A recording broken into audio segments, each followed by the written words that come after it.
আমি জিজ্ঞেস করছিলাম যে মেগাস্টারকে তাহলে কি ফলের সঙ্গে তুলনা করবেন, তিনি বলেছেন ফজলি আমের সঙ্গে।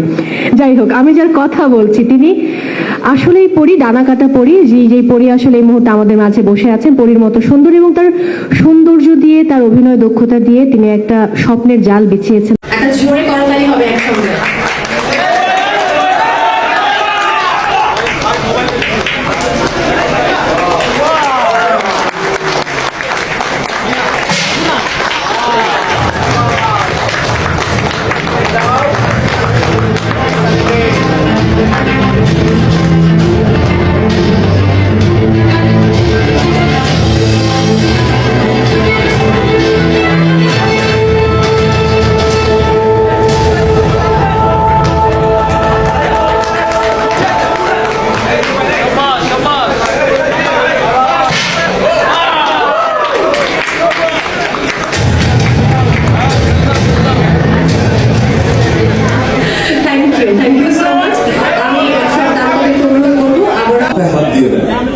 একটা মানুষের তো একটা ভবিষ্যৎ থাকে যে আমি একটা বিজনেস করছি বা আমি একটা কিছু করছি, আমি যে বিজনেসটা করি, আমার ফ্যামিলির যে কর্তা, সে যদি হঠাৎ করে তার কিছু হয়ে যায়, তখন কিন্তু কেউ না কেউ মাথার উপরে সে হাতটা দেয়, এবং তিনি হচ্ছে আমাদের আপনজন, রিমার্ক হচ্ছে আমাদের সেই আপনজন।